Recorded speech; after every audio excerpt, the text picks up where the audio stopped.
morning. Good morning. It's Wednesday, June 10th, 2020. It's 3:06 a.m. I'm on my way to the gym right now. You know, isn't it? I see a like social media post, or it's just kind of a running joke or thing where people say, it's probably true, complete strangers support you, whether it's in your business, your goals, whatever it is that you're striving for. Complete strangers will support you above and beyond your own family. And it kind of makes you think, is it jealousy? Is it envy? Do they not see?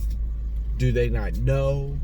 Do they understand that their support, because in some circumstances their support isn't needed, wanted, even cared about. Some circumstances, yeah, it'd feel good to hear, good job, acknowledge it. But then I start thinking about the funniest thing that I've ever heard, but the truest thing I've ever heard, is that Judas, who betrayed Jesus, was probably the most important disciple and probably the most obedient disciple to ever exist. And that's so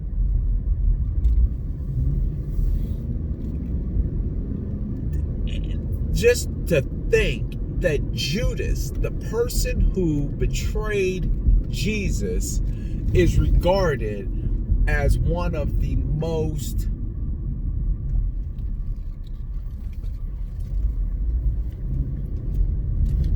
obedient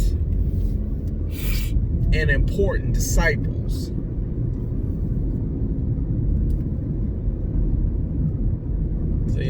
See how these are kind of running hand in hand? It's your family, but yet they don't support you the way a complete stranger would. Yet this disciple was given to Jesus, but yet he's the one that turned Jesus in to his death.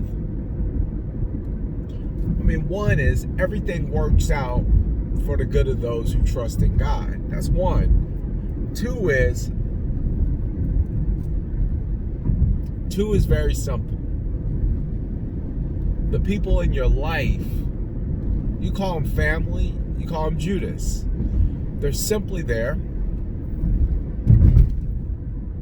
to get you to where you need to be.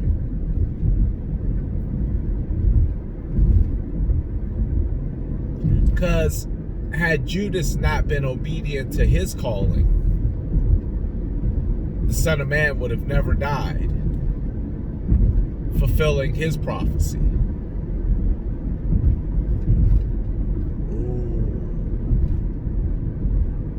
Now, I might be the only one that is so prolific, and it's like the first time I've ever heard it. But yes, even in his betrayal, he carried out the most important thing that had ever happened in history, which was the death and then ultimate resurrection of Jesus Christ. Wow. And while your family may not, in some circumstances, family supports and does all that stuff real well.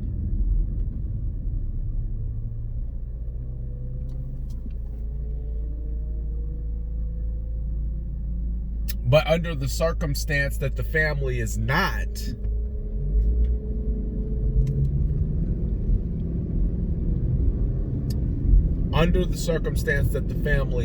supportive,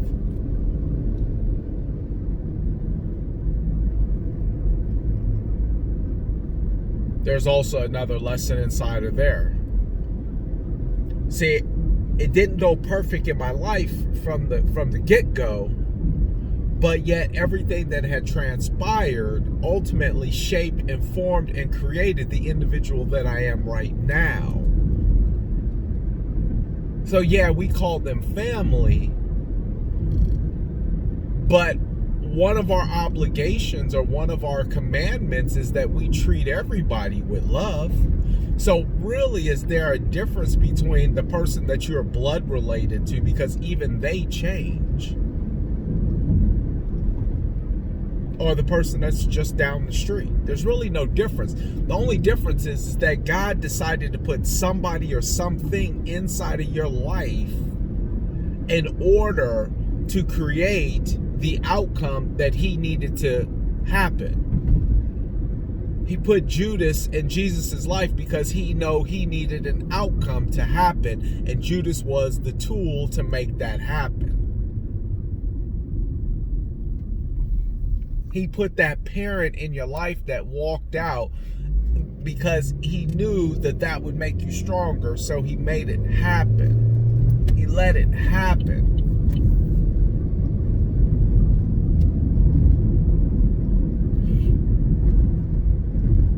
So I don't think that it's a bad thing that family isn't always supportive like we think they should be, because at the end of the day, even their lack of support creates a fire inside of you that presses you forward.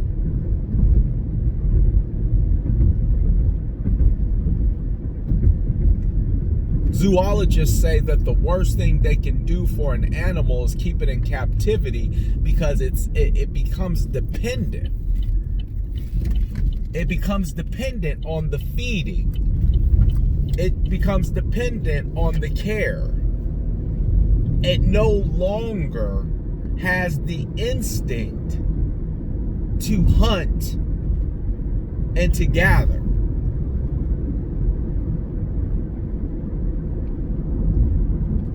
When there are things that are happening in your life, and especially when you consider them to be important and they're disparaging, those things allow you to hone in on your instinct.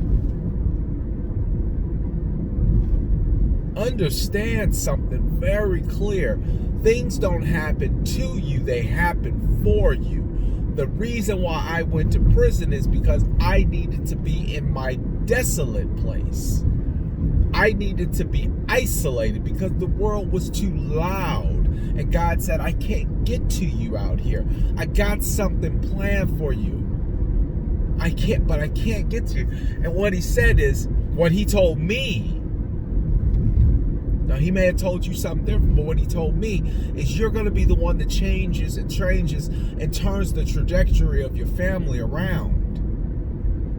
You're going to do it through the people you touch in your business, because you're going to make them stronger, faith-filled individuals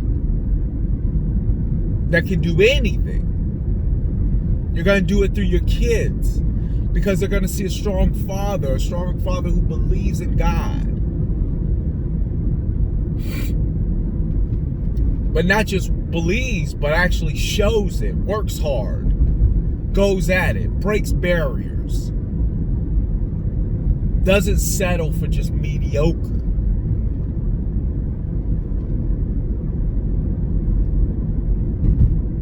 So the things that happen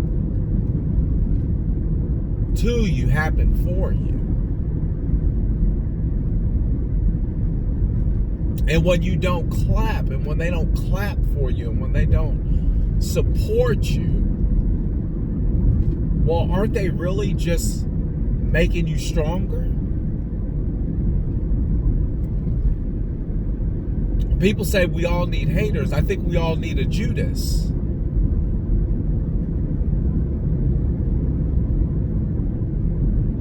We all need a Judas.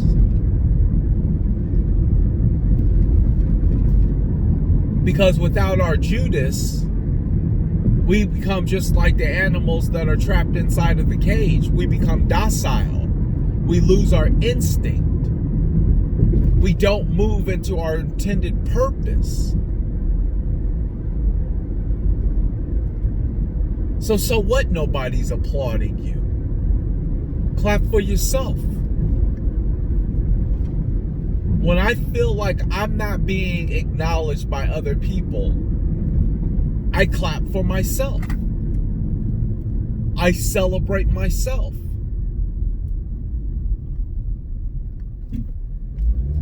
I reward myself.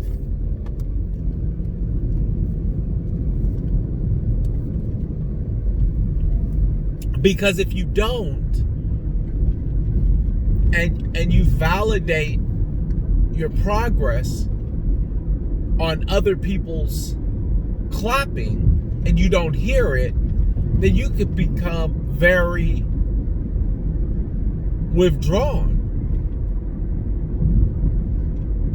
and feel like you're not doing anything because they're not clapping. No.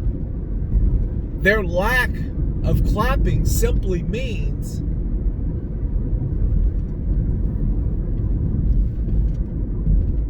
you got enough.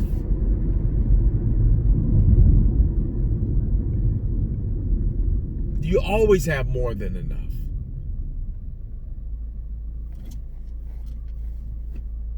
You always have more than what you need. And just because it isn't your family that's supporting you,